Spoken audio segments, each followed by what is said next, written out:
c'est des instants où de grandes décisions se prennent et se déclinent aussi. J'ai beaucoup apprécié l'organisation et des résolutions parmi lesquelles j'ai noté la résolution phare, celle d'investir M. Fayoulou comme candidat président de la République. Mais j'ai aussi aimé l'ouverture, l'esprit de l'ouverture qui a caractérisé cette décision, celui d'envisager une démarche de contacter les autres pour une candidature commune.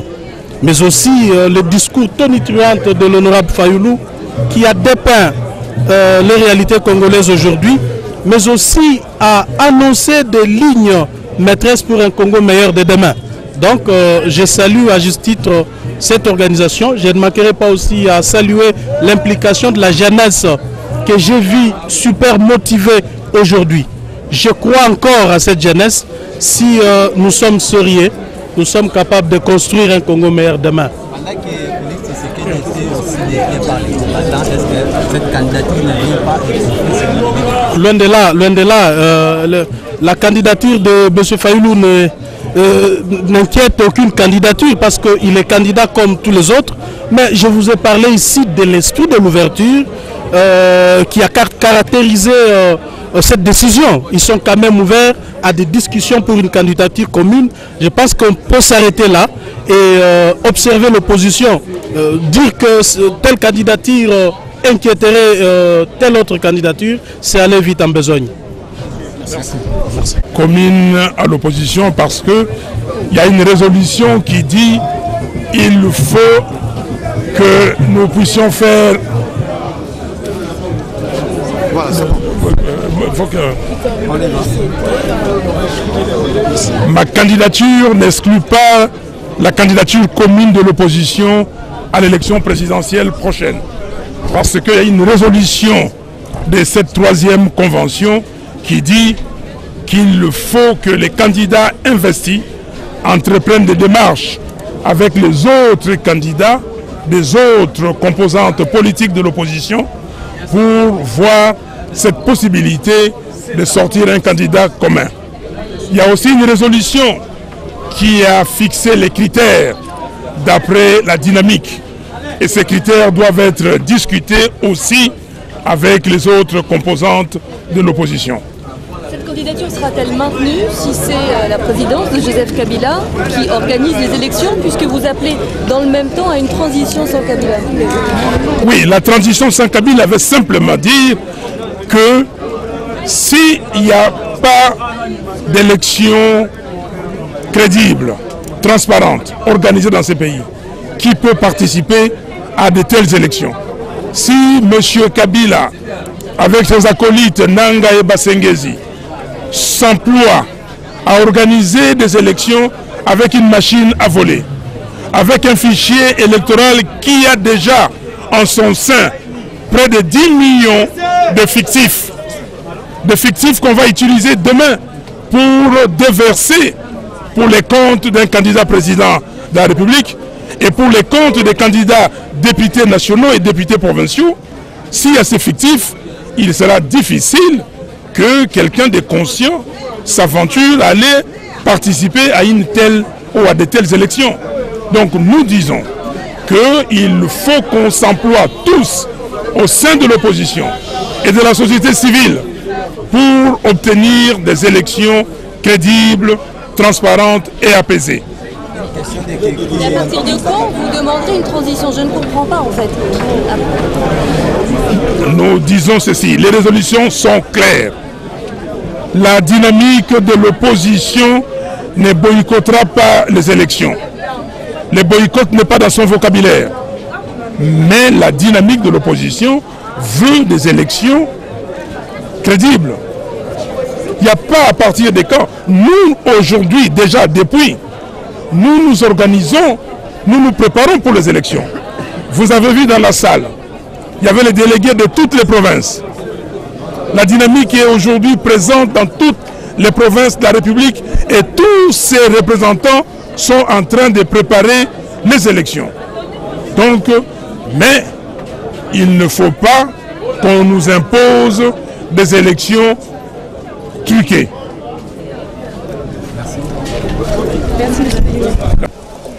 C'est un bon discours. C'est un discours qui ramasse pratiquement les problèmes saillants de la société. C'est un discours qui prouve à suffisance qu'en RDC, il y a l'absence de l'autorité de l'État. C'est un discours qui prouve à suffisance qu'il y a moyen d'investir au Congo et gagner, n'est-ce pas, les dividendes. C'est un discours qui prouve à suffisance, demain on peut parler de l'avenir, n'est-ce pas, des Congolais. C'est un discours qui prouve à suffisance, c'est possible que la jeunesse congolaise puisse se retrouver demain par rapport, n'est-ce pas, à la manière dont on gère les jeunes aujourd'hui. C'est un discours qui englobe tout, mais il y a aussi des particularités et des sensibilités. Vous me saisissez? Quand tu fais allusion, n'est-ce pas, à la CENI, ça c'est une sensibilité. Vous me saisissez? Quand tu fais allusion, n'est-ce pas, au PPRD, qui croit occuper tous les territoires, du nord au sud, croyant qu'il va s'en sortir, non. Le peuple congolais est suffisamment outillé, le peuple congolais est suffisamment mobilisé autour d'un seul idéal. L'idéal aujourd'hui pour le peuple congolais, c'est le départ de Kabila. Une candidature commune de l'opposition à l'approbation ou à la prouver en fait Martin Fayoulou. Les gens ici prouvent à suffisance que c'est possible qu'on ait un candidat unique. J'étais en Afrique du Sud avec Moïse Katumbi. J'étais à Sainte-Thérèse avec Félix Tshisekedi. Je viens d'être ici au collège Boboto avec Martin Fayoulou. Donc nous sommes les gardiens de la fédération. Quelle évaluation faites-vous de tout ce discours? L'évaluation par rapport à quoi? Sois clair dans ta question. Par rapport à votre présentation, c'est-à-dire que vous étiez à Sainte-Thérèse avec Fachi, vous êtes ici avec Martin Fayoulou, vous étiez en Afrique du Sud avec Moïse Katumbi. Comment évaluez-vous toutes ces présentations-là? Non, en fait, c'est un message fort à l'endroit de Kabila. C'est un message fort à chaque structure, à chaque organisation. Je crois que le message de Fayoulou s'adresse à Kabila et à la population congolaise. Donc, que ce soit l'ensemble de Moïse Katumbi, que ce soit l'IDPS de Félix Tshisekedi, que ce soit Martin Fayoulou, il y a un seul dénominateur commun, le bien-être, n'est-ce pas, du peuple congolais. C'est ça. Il y a un seul dénominateur commun, le départ de Kabila, sans négociation. C'est ça. C'est ça le dénominateur commun. Vous voulez que j'ajoute encore un autre élément? L'élément que je peux vous ajouter aujourd'hui, nous sommes en pleine mobilisation citoyenne. Si hier Kabila tirait sur les gens, gazait sur les gens, parce que nous sortons à 2 millions, 3 millions, demain nous allons sortir à 30 millions. Ils vont fuir. C'est ça. Ceux qui pensent que nous allons prendre les armes, non, le combat est pacifique.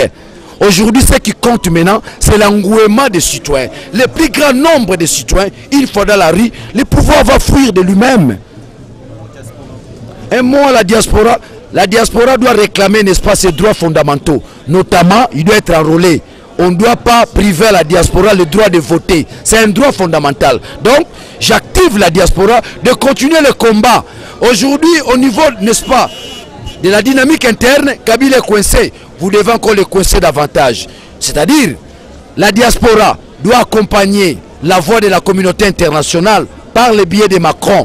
Macron n'est qu'un individu. Mais c'est la communauté internationale qui lance un message puissant et fort à Kabila. Il va retirer Macron, va tirer Macron, va gazer Macron. Vous comprenez?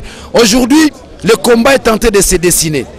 D'un côté, la dynamique interne, où nous sommes mobilisés, sans peur. Nous avons bravé la peur. Quand vous avez les discours de Fayoulou, vous avez les discours de tous les leaders politiques de l'opposition, l'objectif c'est quoi? Dépouiller le peuple congolais de la peur. Que les gens comprennent, le Congo n'appartient pas à un individu, non plus c'est un groupe d'individus. Je profite à cette occasion, répondre à Lambert Mende, son dernier point de presse. Mets-moi les caméras. Mende, nous avons perdu notre souveraineté. Mets-moi la caméra. Mende, j'en profite à cette occasion m'adresser à vous. Vous nous avez volé notre souveraineté. Vous nous avez volé notre indépendance. Je vous ai entendu parler de la souveraineté. Vous avez confisqué notre souveraineté. Dès lors, vous n'avez pas eu à organiser les élections en 2016. Dès lors, vous n'avez pas respecté l'accord tel que prévu de Saint-Sylvestre. Vous nous avez arraché notre souveraineté. Mende, croyez-moi, je suis convaincu, le 24 décembre, à 6 h du matin, nous allons arracher notre indépendance. Nous allons arracher notre souveraineté, vous avez confisqué. Aujourd'hui, le Congo n'a plus de texte. Le Congo est dans les stratosphères. Qui dirige le Congo? Dans une république, ce sont les textes qui réglementent la vie de la société. Dans une république, ce sont les citoyens qui ont le pouvoir par le biais de la Constitution. Ici, on a piétiné la Constitution. On a contourné l'accord. C'est bien bon. Mais je vous dis, si le 23 décembre, il n'y a pas élection, le 24 décembre, nous allons réclamer à Kabila notre souveraineté qu'il a confisquée. Nous allons réclamer à Kabila notre indépendance. J'en profite aussi, tous ceux qui pensent, sommes-nous collectivement idiots ou individuellement fous, et qu'ils pensent que Kabila peut se présenter encore, s'il ose le faire, le même jour nous chassons ce régime. Martin Fayoulou n'est pas d'accord avec la restitution de l'audit ou de la mission de l'audit de l'OIF. C'est une vaste escroquerie, ça prouve à suffisance que Nanga n'est pas expert. Il s'est autoproclamé expert. Mais le travail qu'il nous a produit, le travail qu'il nous a rendu, ça prouve à suffisance que Nanga n'est pas expert. Vous comprenez? Mais la mission n'était pas, ce n'était pas la mission figée à l'OIF. Il y avait les délégués de l'opposition, les délégués de la société civile, ainsi la majorité présidentielle. Mais comment est-ce que vous tirez des conclusions dans ce sens-là pendant que vous avez plus de parole? Vous êtes journaliste, nous étions dans la salle, vous avez suivi le discours de Fayoulou. Nang avait se servi de l'OIF, n'est-ce pas, pour crédibiliser la CENI. Tu es d'accord avec moi? Donc je pense que la présence de l'OIF, c'est une gymnastique irrationnelle. Il veut faire croire au monde que réellement j'ai abattu un travail rationnel et vrai. Mais grâce à l'OIF, nous comprenons aujourd'hui que c'est un travail foutu, c'est un travail bâclé. Et d'ailleurs, dans un pays sérieux, la justice devait interpeller Nanga. C'est un homme qu'on devait arrêter. Vous comprenez? Il est tenté de piétiner les lois du pays. Il est tenté de saboter l'argent, n'est-ce pas, du contribuable. C'est un homme que nous devons, n'est-ce pas, arrêter. Mais quoi qu'il en soit, un jour, tôt ou tard, Nanga paiera cash. Il va payer cash. Merci beaucoup. Merci. Bazali Batou Oyo, Bazali na ancrage, Bazali Batou Bazana peuple. Baebi loko peuple alingi. Yango wana to sangai na bango poto kende. Ba pesingai lokumu batienga liboso balobi mema tokende biso misusu basusu tokozana position misusu po ba candidat député national bazali ba candidat député provinciaux bazali ba sénateur bakozala tokokena élection mais élection ya malonga élection oyote nanga ayela biso machine à voler na ye donc tozali tomi bongisami po na makambo wana bomoni bino moko ndenge baninga bawuti na ba province na biso les 26 provinces de la République bomoni que tozali na bato partout tokopesa ba candidature partout donc tokokende na élection to bongama mais tokokende na élection te oyo Kabila kana ye basi bami bongami avec près de 10 millions d'électeurs baza ba fictif bomoni ndenge makambu ya audit ya fichier électoral et lobby batu wana baza ba fictif bakokende et puis bakaboli bango ba point ndambu ndambu na ba député nationaux na bango na ba député provinciaux et bango 10 millions nyoso wana ba pesi na candidat na bango président de la République yango wana omoni baza koloba makambu ya machine ya voter yango wana omoni balingi te transparence ezala yango no moni nanga azali kotingama bazali ko distraire misusu bako distraire bato misusu ya opposition pona bango bakende liboso pour battre na élection. Honorable, est-ce que vous avez facile bino ba opposition le lobo kuta na lisanga ba candidat baso pour la ngambo ya UDPS Félix Tshisekedi na ngambo mozoso Moïse Katumbi yo pe lokola na dynamique est-ce que vous avez facile beaucoup na bobisa candidat commun pays unique ya opposition?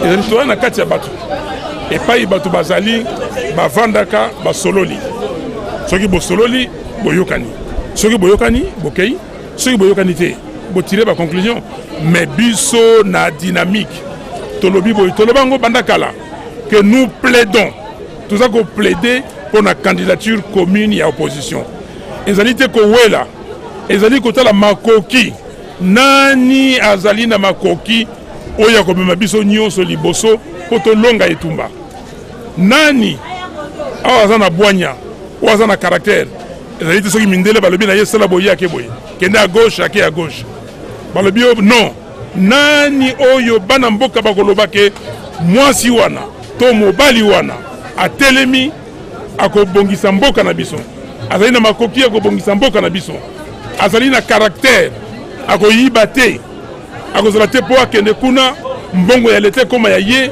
akoma na bakompani kilikili abongisa ezaleli ya famille na ye na bana na ye te ezali moto oyo azali na makanisi ya kobongisa Congo ndenge tolobi awa bomoni topesi projet na biso ya société tobengi yango investir dans les citoyens pour développer la RDC et vwani na makonzi motoba bolandi makonzi wana donc tozali kokoba et pe tokokoma transition sans Kabila Martin Fayulu candidat en cas où l'élection s'attend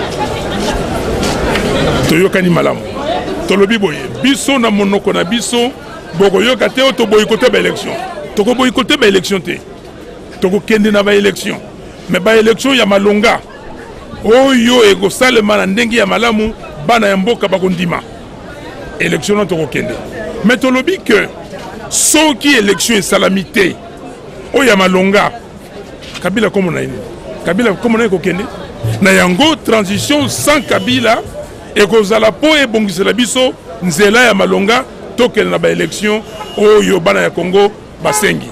Merci.